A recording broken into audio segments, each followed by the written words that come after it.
ഡയബറ്റീസിനെ control ചെയ്യാൻ പറ്റുക എന്ന് പറഞ്ഞാൽ ഇറ്റ്സ് വണ്ടർഫുൾ. മെഡിസിന് ഫ്രീ ആയി ഒരു ക്വാളിറ്റി ലൈഫ് ലീഡ് ചെയ്യാൻ ഡയബറ്റീസ് ഉള്ള ആളുകൾക്ക് പറ്റുക എന്ന് പറഞ്ഞാൽ ഇറ്റ്സ് ട്രൂലി എ ബ്ലെസ്സിങ്. അതിന് സപ്പോർട്ടീവ് ആയിട്ടുള്ള പ്രൊഡക്റ്റ് ആണ് ഐകോഫി എന്ന് പറയുന്ന പ്രോഡക്റ്റ്. സോ എന്തുകൊണ്ടെന്ന് ചോദിച്ചു കഴിഞ്ഞാൽ diabetes is very dangerous. A silent killer ആണ് ഡയബറ്റീസ്. ഒരസുഖമല്ല, ഒരു കൂട്ടം അസുഖങ്ങളാണ് ഡയബറ്റീസ് എന്ന് പറയുന്നത്. സോ എങ്ങനെയാണ് ഡയബറ്റീസ് ഉണ്ടാകുന്നത് എന്ന് ചോദിച്ചു കഴിഞ്ഞാൽ, ഒന്ന്, നമ്മുടെ ശരീരത്തിലുള്ള പാൻക്രിയാസ് പ്രോപ്പറായിട്ട് ഇൻസുലിൻ പ്രൊഡ്യൂസ് ചെയ്യാതിരിക്കുക. അതല്ലെങ്കിൽ പ്രൊഡ്യൂസ് ചെയ്തിട്ടുള്ള അല്ലെങ്കിൽ ഉത്പാദിപ്പിക്കപ്പെട്ടിട്ടുള്ള ഇൻസുലിനെ ശരീരത്തിന് കൃത്യമായിട്ട് ഉപയോഗിക്കാൻ പറ്റാതെ വരിക. ഈ പറഞ്ഞ അവസ്ഥകൾ കൊണ്ട് സ്വാഭാവികമായിട്ടും ബ്ലഡിലെ ഗ്ലൂക്കോസ് ലെവൽ കൂടി നിൽക്കും. ഇതാണ് ഡയബറ്റീസ് എന്ന് പറയുന്നത്. റൈറ്റ്, എല്ലാവർക്കും അറിയുന്ന കാര്യമാണ്. പക്ഷെ അത് നമ്മൾ കഴിക്കുന്ന ഫുഡുമായിട്ട് വളരെ അധികം റിലേറ്റഡ് ആണ്. സോ ഈ ഇൻസുലിൻ പ്രോപ്പറായിട്ട് ഉപയോഗപ്പെടുത്താൻ പറ്റാതെ വരികയോ അല്ലെങ്കിൽ സെക്രീഷൻ പ്രോപ്പറായിട്ട് വരാതെ നടക്കുന്ന സമയത്ത് നമ്മൾ കഴിച്ചിട്ടുള്ള ഭക്ഷണത്തിലെ കാർബോഹൈഡ്രേറ്റ്, ഫാറ്റ്, പ്രോട്ടീൻ ഇതിന്റെ മെറ്റബോളിസം തകരാറിലാവും. ഇതാണ് ഡയബറ്റീസ് അല്ലെങ്കിൽ ഹൈപ്പർഗ്ലൈസീമിയ അല്ലെങ്കിൽ ഗ്ലൂക്കോസ് ലെവൽ കൂടാനുള്ള കാരണമായിട്ട് മാറുന്നത്. അൺഫോർച്ചുനേറ്റ്ലി ഡയബറ്റീസ് എന്ന് പറയുന്നത് വളരെ ഡേഞ്ചറസ് ആയിട്ടുള്ള ഒരു കണ്ടീഷൻ ആണെങ്കിൽ പോലും മെജോറിറ്റി ആളുകളും ഇതിനെ വളരെ സില്ലി ആയിട്ട് കാണുന്ന ആളുകളാണ്. കാരണം ടാബ്ലറ്റ് ഓർ ഇൻസുലിൻ ഉപയോഗിച്ചു കഴിഞ്ഞാൽ കൂടി നിൽക്കുന്ന ബ്ലഡ് ഷുഗറിനെ നോർമൽ റേഞ്ചിലും മെയിൻറ്റെയിൻ ചെയ്ത് കൊണ്ടുപോകാൻ പറ്റുന്നുണ്ടാവും. സോ അതുകൊണ്ട് തന്നെ people won't think it seriously. പക്ഷെ മൈ ഡിയർ ഫ്രണ്ട്സ്, ക്യാൻസറിനേക്കാളും ഡേഞ്ചറസ് ആണ് diabetes. It's a silent killer. ഇതുകൊണ്ടുണ്ടാകുന്ന ശരീരത്തിലുണ്ടാകുന്ന damage it's long term damage ആണ്. മാത്രമല്ല പല വൈറ്റൽ ഫങ്ഷൻസിനെയും ഇംപ്രോപ്പർ ആക്കും ഈ ഒരു ഡയബറ്റീസ് എന്ന് പറഞ്ഞ അവസ്ഥ കൊണ്ടുണ്ടാകുന്ന ആഫ്റ്റർ എഫക്ട്സ്. പല ഓർഗൻസും കംപ്ലീറ്റ് ആയിട്ട് പെർമനന്റ് ആയിട്ട് ഫെയിൽ ആയി പോകും. സോ നാലോചിച്ച് അത്തരം കോംപ്ലിക്കേഷൻസിലേക്ക് വന്നു കഴിഞ്ഞാൽ അതുകൊണ്ടുണ്ടാകുന്ന ആഫ്റ്റർ എഫക്ട്സ് ആര് തന്നെ അനുഭവിക്കണം? ആ വ്യക്തി തന്നെ അനുഭവിക്കണം. വളരെയധികം കോംപ്ലിക്കേറ്റഡ് കണ്ടീഷൻസിലേക്ക് പോകുന്നു മാത്രമല്ല വലിയ ശാരീരിക ബുദ്ധിമുട്ടുകൾ ഉണ്ടാക്കുമെന്ന് മാത്രമല്ല ആ സമയത്ത് ഉണ്ടാകുന്ന ചികിത്സകളൊക്കെ വളരെ എക്സ്പെൻസീവ് ആയിട്ട് മാറും. സോ ഒന്ന് ശ്രദ്ധിച്ചാൽ നമുക്ക് ഇത്തരം കോംപ്ലിക്കേഷൻസിലേക്ക് ഒന്നും പോകാതെ ഡയബറ്റീസിനെ നമുക്ക് ഹെൽത്തി ആയിട്ട് മാനേജ് ചെയ്യാൻ പറ്റുന്നുണ്ടാവും. So first we should know what is the reason for diabetes. Diabetes ഉണ്ടാകാനുള്ള റീസൺ മൾട്ടിപ്പിൾ റീസൺസ് ഉണ്ട്. ഇൻസുലിൻ റെസിസ്റ്റൻസ് അല്ലെങ്കിൽ അബ്നോർമൽ ലിവറിൽ ഗ്ലൂക്കോസ് നോർമൽ ആവുക, ജനിതകപരമായിട്ട് പാരമ്പര്യമായിട്ട് ട്രാൻസ്ഫർ ചെയ്ത് കിട്ടുന്നുണ്ടാവും. ഒബേസിറ്റിയും അതുപോലെ ഫിസിക്കൽ ഇനാക്ടിവിറ്റി, അമിതമായിട്ടുള്ള വണ്ണവും വ്യായാമം ചെയ്യാതിരിക്കുന്നതും ഡയബറ്റീസിലേക്ക് ലീഡ് ചെയ്യുന്നുണ്ടാവും. പ്രായം കൂടുന്നതിനനുസരിച്ച് വരുന്നുണ്ടാവാം. ബാഡ് ഡയറ്റ് ആണ് ഫോളോ ചെയ്യുന്നതെങ്കിൽ വരുന്നുണ്ടാവും. പ്രീ ഡയബറ്റിക് സ്റ്റേജിലുള്ള ആളുകൾക്ക് ഡയബറ്റീസിലേക്ക് വരാനുള്ള ചാൻസസ് ഉണ്ട്. റൈറ്റ്. സോ പ്രധാനമായിട്ട് രണ്ട് തരത്തിലുള്ള ഡയബറ്റീസ് ആണുള്ളത്, ടൈപ്പ് 1 ആൻഡ് ടൈപ്പ് 2.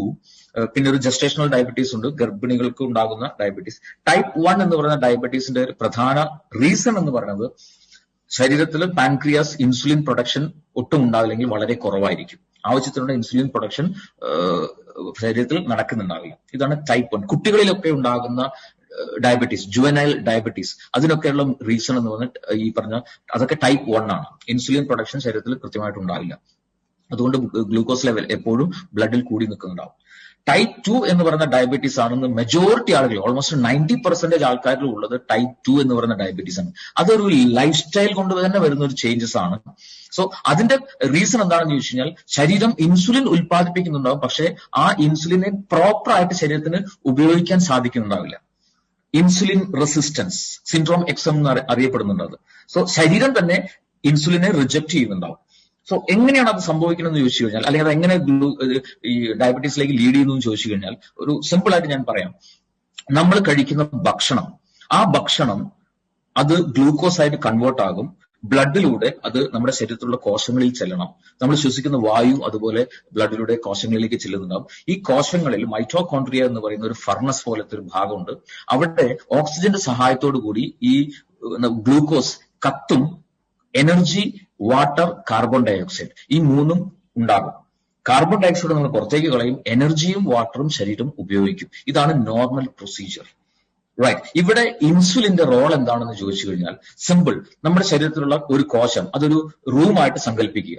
ആ റൂം ഡോർ ഉണ്ട്, അത് ലോക്ക് ചെയ്തിരിക്കുകയാണ്. താക്കോലും പൂട്ടും ഉപയോഗിച്ചിട്ട് ലോക്ക് ചെയ്തിരിക്കുകയാണ്.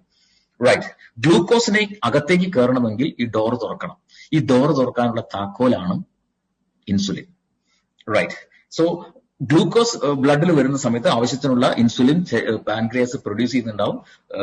ഈ ഇൻസുലിൻ അവിടെ ചെല്ലുന്നു. ഇൻസുലിനെ സ്വീകരിക്കുന്ന ഒരു ഭാഗമുണ്ട്, ഇൻസുലിൻ റിസപ്റ്റർ എന്ന് പറയുന്ന ഒരു ഭാഗം കോശങ്ങളിൽ ഉണ്ടാവും. അവിടെ ഇൻസുലിൻ എത്തുമ്പോൾ ഈ ഡോർ ഓപ്പൺ ആവും, ഗ്ലൂക്കോസ് അകത്തേക്ക് പോകും. Normal procedure, right? So my dear friends, നമ്മൾ ചിന്തിച്ചു നോക്കുക, ചില സമയത്ത് നമ്മൾ ഈ താക്കോൽ ഉപയോഗിച്ച് പൂട്ട് തുറക്കുന്ന സമയത്ത് ആ ലോക്ക് ചിലപ്പോൾ പ്രോപ്പറായിട്ട് അത് തിരിക്കാൻ പറ്റില്ല, അല്ലെ? അതിന്റെ ഉള്ളിൽ എവിടെയോ സ്റ്റക്ക് ആയത് കാരണം നമുക്ക് താക്കോൽ ഉപയോഗിച്ച് അത് തുറക്കാൻ പറ്റില്ല, സ്റ്റക്ക് ആയിട്ടുണ്ടാവും. അങ്ങനെ തുറക്കാൻ പറ്റാത്തതുകൊണ്ട് തന്നെ ഡോർ ഓപ്പൺ ആവില്ല.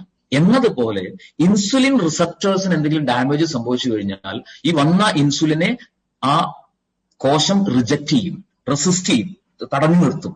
അപ്പോൾ സ്വാഭാവികമായിട്ടും ഡോർ ഓപ്പൺ ആവില്ല, ഗ്ലൂക്കോസിന് അകത്ത് പോകാൻ പറ്റില്ല, അത്രയും ഗ്ലൂക്കോസ് ബ്ലഡിൽ കൂടി നിൽക്കും. ഇതാണ് ഇൻസുലിൻ റെസിസ്റ്റൻസ്. ഇതാണ് ടൈപ്പ് 2 എന്ന് പറയുന്ന ഡയബറ്റീസിന്റെ ഏറ്റവും പ്രധാനപ്പെട്ട റീസൺ, റൈറ്റ്? സോ അവിടെ നമ്മൾ യഥാർത്ഥത്തിൽ ആ ഇൻസുലിൻ റെസിസ്റ്റൻസിനെ റിപ്പയർ ചെയ്യുന്നത് കൂടെ അത്യാവശ്യമാണ്, റൈറ്റ്? സോ എവിടെയാണ് നമ്മുടെ ഐകോഫി എന്ന് പറയുന്ന പ്രൊഡക്റ്റിന്റെ ഒക്കെ റെലവൻസ് വരുന്നത്? സോ അതിലേക്ക് നമുക്ക് അതിനെക്കുറിച്ച് ഡീറ്റെയിൽ ആയിട്ട് നമുക്ക് പറയാം. സോ ഡയബറ്റീസ് ഒരു എന്താ പറയാ, കൈപ്പേറിയ ഒരു സത്യമാണ്. ഇന്ത്യയിൽ ഡയബറ്റീസ് ഉള്ള ആളുകളുടെ തന്നെ വലിയ രീതിയിൽ കൂടിക്കൊണ്ടിരിക്കുന്ന, ഡയബറ്റീസിന്റെ വേൾഡ് ക്യാപിറ്റൽ എന്നറിയപ്പെടുന്ന നമ്മുടെ രാജ്യമാണ്. കോടിക്കണക്കിന് രൂപ ഈ ഒരു മേഖലയിൽ ചികിത്സയ്ക്കും വേണ്ടിയൊക്കെ ചെലവഴിക്കുന്നു എന്ന് പറയുമ്പോൾ it's not a good news, right? It's not a good news. പക്ഷേ ഐകോഫി എന്ന് പറയുന്ന പ്രോഡക്റ്റ് ഉള്ളത് കൊണ്ട് തന്നെ it's a good news, because we have a lot of കസ്റ്റമേഴ്സിലേക്ക്, നമുക്ക് ആളുകളിലേക്ക് നമുക്ക് ഈ ഒരു ഐകോഫി എന്ന് പറയുന്ന പ്രോഡക്റ്റ് എത്തിക്കാനും പറ്റും. അതുവഴി അവരെ ഹെൽത്ത് ലെവലിലേക്ക് കൊണ്ടുവരാൻ സാധിക്കും. ബിസിനസ് പരമായിട്ട് നോക്കുകയാണെങ്കിൽ നമുക്ക് വലിയ രീതിയിലുള്ള ഒരു ബിസിനസ് ക്രിയേറ്റ് ചെയ്യാനും സാധിക്കുന്നുണ്ടാവും, റൈറ്റ്? സോ ഡയബറ്റീസ് നമുക്ക് എങ്ങനെയാണ് അറിയാൻ പറ്റുക? ബ്ലഡ് ഷുഗർ ചെക്ക് ചെയ്താൽ അറിയാൻ പറ്റുന്നുണ്ടാവും. പക്ഷെ മൈ ഡിയർ ഫ്രണ്ട്സ്, നമ്മളിവിടെ മനസ്സിലാക്കേണ്ട ഒരു പ്രധാനപ്പെട്ട കാര്യം, ഒരു സമയത്തുള്ള ബ്ലഡ് ഷുഗർ ലെവൽ ചെക്ക് ചെയ്തുകൊണ്ട് അയാൾ ഡയബറ്റിക് ആണെന്ന് ഒരിക്കലും പറയാൻ പറ്റില്ല. ഡയബറ്റീസ് ഉണ്ടോ എന്ന് ഫൈനലൈസ് ചെയ്യുന്നതിന് ഒരു ടെസ്റ്റ് ഉണ്ട്, HbA1c എന്ന് പറയുന്ന ടെസ്റ്റ്. ആ ഒരു ടെസ്റ്റിലെ റിപ്പോർട്ട് അനുസരിച്ചാണ് അയാൾ ഡയബറ്റിക് ആണോ അല്ലയോ എന്ന് നമുക്ക് ഫൈനലൈസ് ചെയ്യാൻ പറ്റുക, റൈറ്റ്? പല ആളുകളും, മെജോറിറ്റി ആയിട്ടുള്ള പല ആളുകളും ഇന്ന് പ്രീ ഡയബറ്റിക് സ്റ്റേജിലാണ്. സോ പ്രീ ഡയബറ്റിക് സ്റ്റേജിൽ ശരീരം ചില സിംറ്റംസ് കാണിക്കും, ഈ 10 തരത്തിലുള്ള സിംറ്റംസ്. എപ്പോഴും വളരെയധികം ടയർഡ്നെസ് അനുഭവപ്പെടുക, ക്ഷീണം കൂടുക, ഫ്രീക്വന്റ് ആയിട്ട് യൂറിനേറ്റ് ചെയ്യപ്പെടുക, അല്ലെങ്കിൽ നല്ല വെയിറ്റ് ഉള്ള ഒരു സഡൻ ആയിട്ട് വെയിറ്റ് ലോസ് സംഭവിക്കുക, ശരീരത്തിൽ എവിടെയെങ്കിലും മുറിവുണ്ടായി കഴിഞ്ഞാൽ അത് ഉണങ്ങാതെ ഇങ്ങനെ പഴുത്തു നിൽക്കുക, എപ്പോഴും വിശപ്പനുണ്ടാകുക, ഫുഡ് കഴിച്ചൊരു അരമണിക്കൂറിനാകുമ്പോഴേക്കും വീണ്ടും വിശക്കുക. അത് ഡയബറ്റീസിനുള്ള ഒരു സിംറ്റമാണ്. അത് സെക്ഷൽ ആയിട്ടുള്ള കാര്യങ്ങളോട് താല്പര്യം കുറയുക, കണ്ണിന്റെ കാഴ്ച മങ്ങുക, സ്ത്രീകളെ സംബന്ധിച്ചിടത്തോളം വജൈനൽ ഏരിയയിൽ ഫ്രീക്വന്റ് ആയിട്ടുള്ള ഇൻഫെക്ഷൻസ് ഉണ്ടാകുക, കൈകാലുകളുടെ വെള്ളയിൽ ഒരു ടിങ്ക്ലിംഗ് പോലെ, ഒരു ഇക്ലിപ്പെടുന്ന പോലെ അസ്വസ്ഥത അനുഭവപ്പെടുക, വലിയ രീതിയിലുള്ള ദാഹം, വെള്ളം എത്ര കുടിച്ചാലും വീണ്ടും വീണ്ടും ദാഹം അനുഭവപ്പെടുക. ഈ പറഞ്ഞ 10 സിംറ്റംസിൽ ഏതെങ്കിലും ഫ്രീക്വന്റ് ആയിട്ട് വരുന്നുണ്ടെങ്കിൽ there is possibility four diabetes വരാനുള്ള ചാൻസസ് വളരെ കൂടുതലാണ്. അത് വന്ന ശേഷമല്ല ട്രീറ്റ് ചെയ്യേണ്ടത്. കാരണം ഡയബറ്റീസ് കൊണ്ടുണ്ടാകുന്ന കോംപ്ലിക്കേഷൻസ് ഇറ്റ്സ് വെരി ഡേഞ്ചറസ്. കാരണം ഈ ഷുഗർ ലെവൽ കൂടിയിട്ടുള്ള ബ്ലഡാണ് എൻറ്റയർ ബോഡിയിലും ട്രാവൽ ചെയ്യുന്നത്. അതുകൊണ്ട് തന്നെ ഹെഡ് ടു ടോ എല്ലാ അവയവങ്ങളെയും ഇത് അഫക്ട് ചെയ്യും, എൻറ്റയർ ഓർഗൻസിനെ അത് അഫക്ട് ചെയ്യുന്നുണ്ടാവും. സോ ഡയബറ്റീസ് ഉള്ള ഒരു വ്യക്തി ഡയബറ്റീസ് കൊണ്ടല്ല മരണപ്പെടുക, അതിന്റെ ആഫ്റ്റർ എഫക്ട്സ് ആയിട്ടുണ്ടാകുന്ന ഈ കോംപ്ലിക്കേഷൻസ് മൂലമാണ് ആള് മരണപ്പെടുന്നുണ്ടാവുക. മരുന്ന് ഉപയോഗിച്ചാലും ഉപയോഗിച്ചില്ലെങ്കിലും ഈ കോംപ്ലിക്കേഷൻസ് ശരീരത്തിൽ ഉണ്ടാകുന്നുണ്ടാവും. സോ ഡെഫിനറ്റ്ലി മെഡിസിൻസ് ഒഴിവാക്കിയിട്ട് ഒരു പ്രിവെൻഷനോടുകൂടി ഈ കോംപ്ലിക്കേഷൻസ്, ആഫ്റ്റർ എഫക്ട്സിനെയൊക്കെ പ്രിവെന്റ് ചെയ്തുകൊണ്ട് നമുക്ക് അതിനെ മാനേജ് ചെയ്യേണ്ടത് വളരെ വളരെ അത്യാവശ്യമാണ്. ഇവിടെയാണ് ഐകോഫിയുടെ റെലവൻസ്. കാരണം ഡയബറ്റീസ് ഉള്ള ആളുകൾ ഉപയോഗിക്കുന്ന മെഡിസിൻസിലൂടെ ഉണ്ടാകുന്ന ഒരേ ഒരു ബെനിഫിറ്റ് എന്ന് പറഞ്ഞാൽ കൂടി നിൽക്കുന്ന ബ്ലഡ് ഷുഗറിനെ ഒരു ബാലൻസ് ചെയ്ത് കൊണ്ടുപോകാൻ പറ്റുമെന്ന് മാത്രമേ ഉള്ളൂ. ഈ ആഫ്റ്റർ എഫക്ട്സിനെ പ്രിവെന്റ് ചെയ്യാൻ പറ്റില്ല. Here comes iCoffee. ഐകോഫിയിലെ മെയിൻ ഇൻഗ്രീഡിയന്റ് യാതൊരു സംശയമില്ല, ഇന്ന് ചരക സംഹിതയിൽ, ആയുർവേദത്തിന്റെ അടിസ്ഥാന ഗ്രന്ഥമായ ചരക സംഹിതയിൽ നൂറ്റാണ്ടുകൾക്ക് മുമ്പ് എഴുതപ്പെട്ടിട്ടുള്ള കാര്യമാണ് മധുമേഹ അഥവാ പ്രമേഹം എന്ന് പറഞ്ഞ അവസ്ഥയ്ക്ക് ഏറ്റവും നല്ല നാച്ചുറൽ റെമഡി ഇറ്റ്സ് സലേഷ്യ, ഏകനായകം. ഈ ഏകനായകത്തിൽ നിന്നും ഷുഗറിനെ ബാലൻസ് ചെയ്യാൻ സപ്പോർട്ട് ചെയ്യുന്ന സാൽസിറ്റാൾ എന്ന് പറയുന്ന പേറ്റന്റഡ് ആയിട്ടുള്ള മോളിക്യൂൾ സെപ്പറേറ്റ് ചെയ്തെടുത്തു.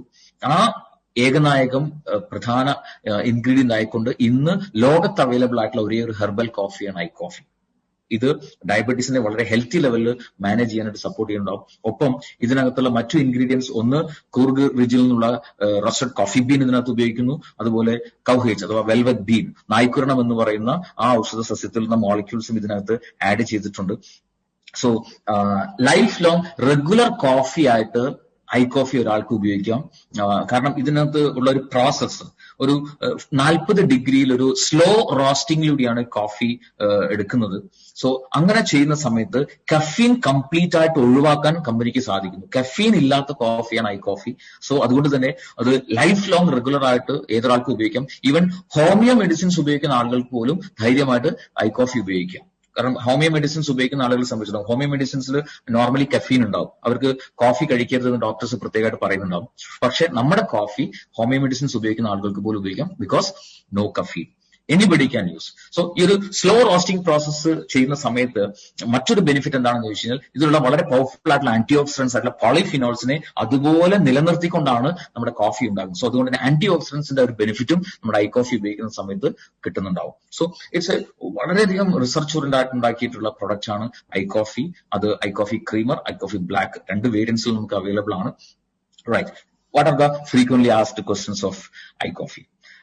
ഏത് തരത്തിലുള്ള ടൈപ്പ് ആയിട്ടുള്ള ഡയബറ്റീസിലും ഇത് ഉപയോഗിക്കാൻ പറ്റും. ടൈപ്പ് 1 ആയിക്കോട്ടെ, ടൈപ്പ് 2 ആയിക്കോട്ടെ, ജസ്റ്റേഷണൽ ഡയബറ്റീസ് ആയിക്കോട്ടെ, ഏത് ഡയബറ്റീസ് ഉള്ള ആളുകൾക്കും നമ്മുടെ പ്രോഡക്റ്റ് വളരെയധികം എഫക്റ്റീവ് ആയിട്ട് ഉപയോഗിക്കാൻ സാധിക്കുന്നുണ്ടാവും.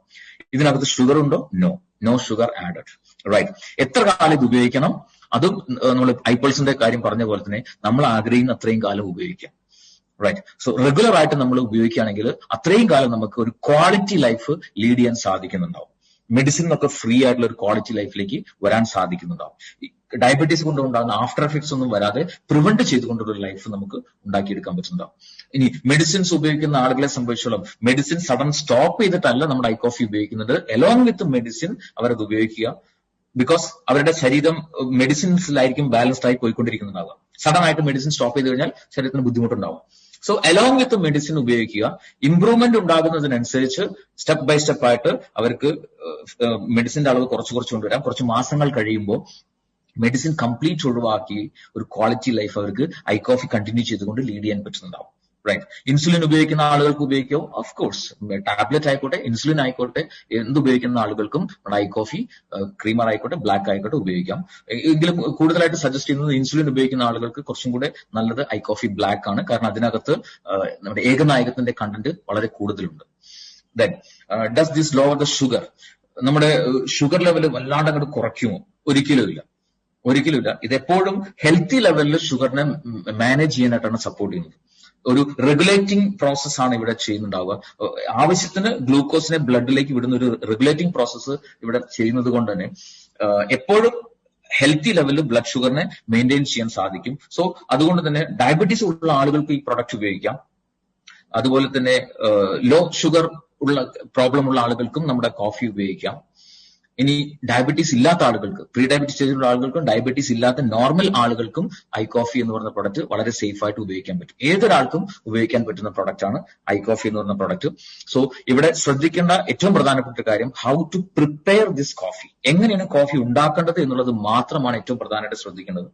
റൈറ്റ്, സോ ഡയബറ്റീസിന് മെഡിസിൻസ് ഉപയോഗിക്കുന്ന ആളുകളെ സംബന്ധിച്ചോളം ഒരു ദിവസം രാവിലെയും വൈകുന്നേരവും ഓരോ സാഷെ ഉപയോഗിക്കണം. പ്രീ ഡയബറ്റിക് സ്റ്റേജിലുള്ള ആളുകളെ സംബന്ധിച്ചോളം ഒരു സാഷെ ഒരു ദിവസം എന്ന രീതിയിൽ പോലും ഉപയോഗിച്ചാൽ മതി. റൈറ്റ്, സോ എങ്ങനെ ഇത് പ്രിപ്പയർ ചെയ്യുന്ന വെച്ചാൽ നോർമലി ചായയോ കാപ്പിയോ ഉണ്ടാക്കുന്ന പോലെ ഈ കോഫി പൗഡർ തിളപ്പിക്കരുത്.